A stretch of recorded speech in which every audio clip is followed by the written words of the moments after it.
বিশেষ করে 5 ওয়াক্ত নামাজের মধ্যে দুটো নামাজ রয়েছে অত্যন্ত গুরুত্বপূর্ণ, এই 5টির মধ্যে আরো বেশি গুরুত্বপূর্ণ। এই দুটো নামাজের নাম কি?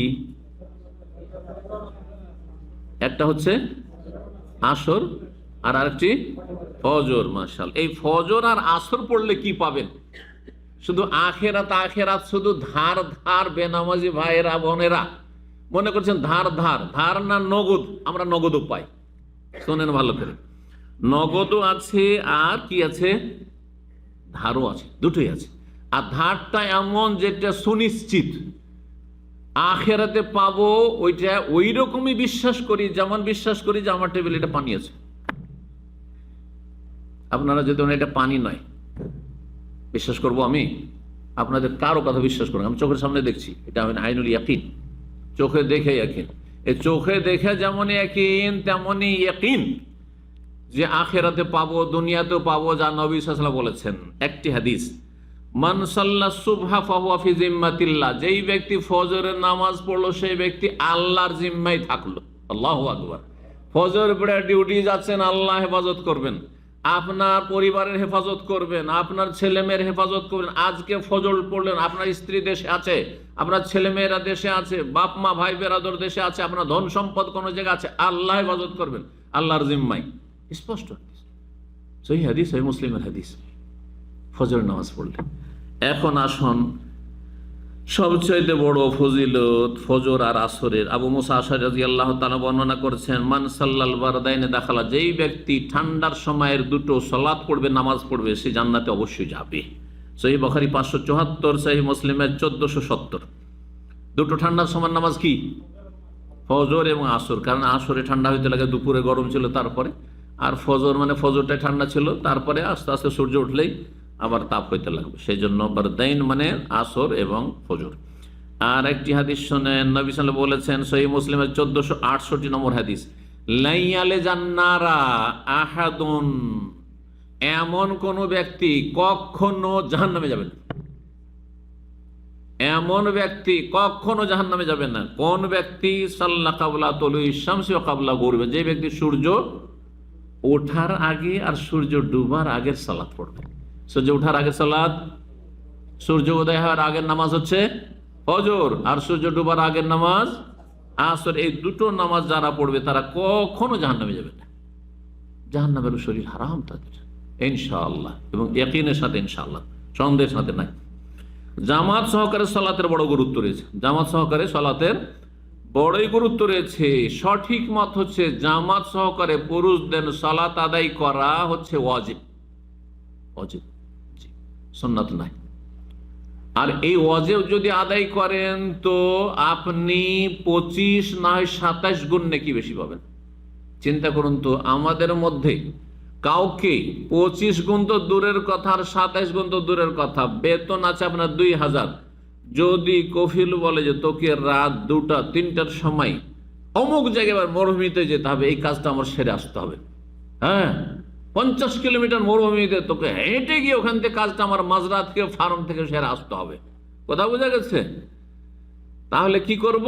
তো আজকে থেকে যদি কাজটা সেরে নিয়ে দিতে পারি সকাল হইতে হইতে, তাহলে সারা রাত লাগলো, আর একা অন্ধকারে কষ্টে রাত্রে কত ঝুঁকি নিয়ে মরুভূমিতে একা যদি এই কাজটা সেরে দিতে পারো, তাহলে তোমার বেতন দ্বিগুণ করে দেবো। 2000 আছে না, আজকে থেকে 4000 টাকা। এমন কেউ বসে থাকবেন? এমন কেউ থাকবেন যে আমার অত টাকা দরকার নেই, কি করবো টাকা অত আছে, শুধু ডবল ব্যাস। আর এখানে বাড়িতে বাসাতে যদি কেউ নামাজ পড়েন, অনেকে কিন্তু বাড়িতে নামাজ পড়ে নেন না, ওজোর না থাকলে বাড়িতে নামাজ পড়বেন না, বাসায় নামাজ পড়বেন না, জামাত সহকারে গিয়ে মসজিদে পড়বেন। ওয়ারকাউ মার রাকাইন, আল্লাহ বলছেন সূরা বাকারা আয়াত নম্বর 43-এ, তোমরা রুকুকারীদের সাথে রুকু করো, মানে জামাতে গিয়ে নামাজ পড়ো পুরুষরা, মহিলাদের ক্ষেত্রে নয়, মহিলারা বাড়িতে পড়ো। তারা জামাত করলে ভালো, আর না করলে কোনো ওয়াজিব নয়, ফরজ নয়। যদি মেয়েদেরকে নিয়ে যদি জামাত করে ভালো কথা, নাকি ভালো, কিন্তু জামাত তাদের উপর ওয়াজিব না, মহিলাদের। পুরুষ জামাত সহকারে আদায় করবে, তাতে লাভ হচ্ছে কি? 25 গুণ, 1 টাকার জায়গায় 25 টাকা অথবা 27। ওলামারা বলেছেন রাতের নামাজ মাগরিব এশা ফজর জেহেরি কেরাতও শুনলো যেহেতু, সেজন্য তাতে 27 গুণ, অনেকগুলি বৈশিষ্ট্য পেল। আর দিনের নামাজে 25 গুণ, জোহর আসরে 25 গুণ। এই জন্য হাদিস, কেউ কেউ বলেছেন না বর্ণনাকারী সন্দেহ হয়েছে। তো এই মর্মে নবী সাল্লাল্লাহু আলাইহি ওয়াসাল্লাম হাদিস সালাতুল জামাতে আফযালু মিন সালাতিল ফরদ বিসাবি ওয়া শিনা দারাজা, বুখারী সহিহ বুখারীতে 645, সহিহ মুসলিমে 1509 বলছেন জামাত সহকার নামাজ পড়া হচ্ছে 27 গুণ ফজিলত রাখে উত্তম একা নামাজ পড়ার চাইতে। জামাত সহকারে নামাজ পড়া যে ওয়াজিব ফরজ বললাম, এর দলিলই বাকি। এর দলিল শুনেন, নবী সাল্লাল্লাহু আলাইহি ওয়াসাল্লাম বলছেন যে আবু হুরায়রা রাদিয়াল্লাহু তাআলা থেকে বর্ণিত, সহিহ বুখারী 608 নম্বর হাদিস, আন্না রাসূলুল্লাহ সাল্লাল্লাহু আলাইহি ওয়াসাল্লাম রাসূলুল্লাহ সাল্লাল্লাহু আলাইহি ওয়াসাল্লাম বলেছেন, ওয়াল্লাযী নাফসি বিয়াদিহি, আল্লাহর কসম করে বলছি যার হাতে আমার প্রাণ রয়েছে, লাকাদ হামামতু, আমার মনটা চাইছে, আমরা বিহাতাবিন বা ইউহতাব, লকড়ি কাঠি জমা করার জন্য কাউকে বলবো যে লকড়ি কাঠি জমা করো আগুন জ্বালাবার জন্য।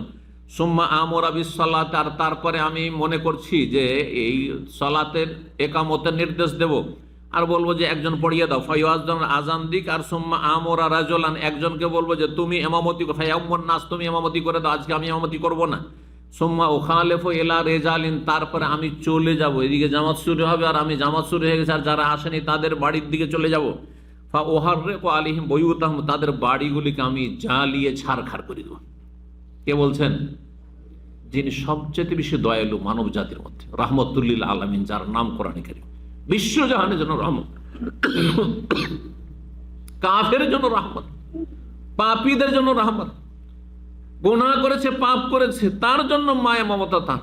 জি, বিশ্বজাহানের যিনি রহমত, কোরআনের ভাষায় রাহমাতুল লিল আলামিন। জি, নবী সাল্লাল্লাহু আলাইহি ওয়াসাল্লাম বলছেন তাদের বাড়িগুলি জ্বালিয়ে দিতে মনটা চাইছে। ওয়াল্লাযী নাফসি বিয়াদিহি, আল্লাহর কসম করে বলছি, লাউ ইয়ালামু, যদি জানে তাদের আহাদুহুম, তারা যদি জানতে পারে যে মসজিদে আসলে এখানে ইয়াজেদু আরকান সামিনান, একটি কি পাবে, একটি এমন গোস্ত পাবে যে গোস্তটা হাড্ডি, এমন হাড্ডি যে হাড্ডিতে লাগা গোস্ত। একটা হচ্ছে হাড্ডির গোস্ত আর একটা বিনা হাড্ডির গোস্ত, কোনটা বেশি ভালো লাগে?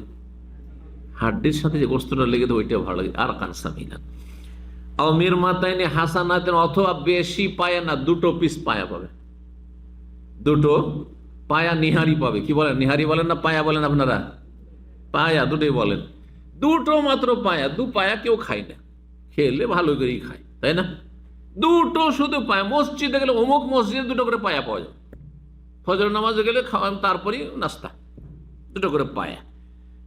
বা এশার নামাজে গেলে পায়া 2টো করে। লা শাহিদাল এশা, অবশ্যই এশাতে আসতো, কারণ মদিনায় তখনকার যুগে লাইট ফাইট ছিল না, যার ফলে অন্ধকার হয়ে যেত। আমরা যখন ছোট কালে ছিলাম, গ্রামে গঞ্জে বাস করতাম, মাগরিব তো পড়তে ভালোই লাগতো, ফজরটা একটু ফর্সা হইতো, অত ভয় লাগতো না, কিন্তু এশাটা খুবই ভারী লাগতো। ছোট ছেলে ভয় লাগতো, একা তো যেতেই পারতাম না। যখন আমাদের 8-10 বছর 12 বছর বয়স, ওই বয়সগুলোতে কাউকে সাথে নিয়ে যেতে হতো, বড়দের সাথে, তাই না? অন্ধকারে, সাপ বিচ্ছুর দেশ আমাদের দেশ, সাপের দেশ, চোর ডাকাতের দেশ। যে দিন দুপুরে চুরি হয়, মাগরিব পরে চুরি হয়। জি, তো এশায় তারা আসতো। মুনাফিকরা নবী সাল্লাল্লাহু আলাইহি ওয়াসাল্লামের সাথে জামাতে আসতো না, সমস্ত সাহাবীরা আসতেন, শুধু ওই মুনাফিক গুলো আসতো না। 300 সংখ্যা ছিল তাদের। ওই যে ওহদের যুদ্ধে তারা ধোকা দিয়ে বেরিয়ে গেল, আসল রাস্তায়, তারপরে বেরিয়ে চলে গেল, যাতে করে মুসলিমরাও তারা মনোবল দুর্বলে তারা ফিরে চলে যায় আর হেরে যায়। এটি ছিল তাদের অসৎ উদ্দেশ্য। নবী অন্ধ ব্যক্তিকে বলে যে তুমি যদি ফুল নেকি চাও আর আজান শুনতে পাচ্ছ, তাহলে বলছেন যে ফাজিব, তুমি আজানকে ফলো করে মসজিদে এসো। তুমি 27 গুণ আর 25 গুণ নেবে, আর তুমি বাড়িতে পড়বে, অথচ আজান শুনতে পাচ্ছ, তো আজানটা কোন দিকে হচ্ছে একটু ফলো করে চলে এসো। অথচ ওই সাহাবী বলছেন, ইবনে মাকতুম, ইয়া রাসূলুল্লাহ, আমাকে নিয়ে আসার মধ্যে ট্রেনে যে কেউ নিয়ে আসবে, হাত ধরে নেই, আমার লাঠি খান ধরে টেনে নিয়ে আসবে, কেউ নেই। ইশারাতে ইশারাতে চলে আসো যখন আজান শুনতে পাচ্ছ। জি, সহিহ বুখারী 608 ছিল আগের হাদিসটি, এটি ছিল সহিহ মুসলিমের 1518 নম্বর হাদিস।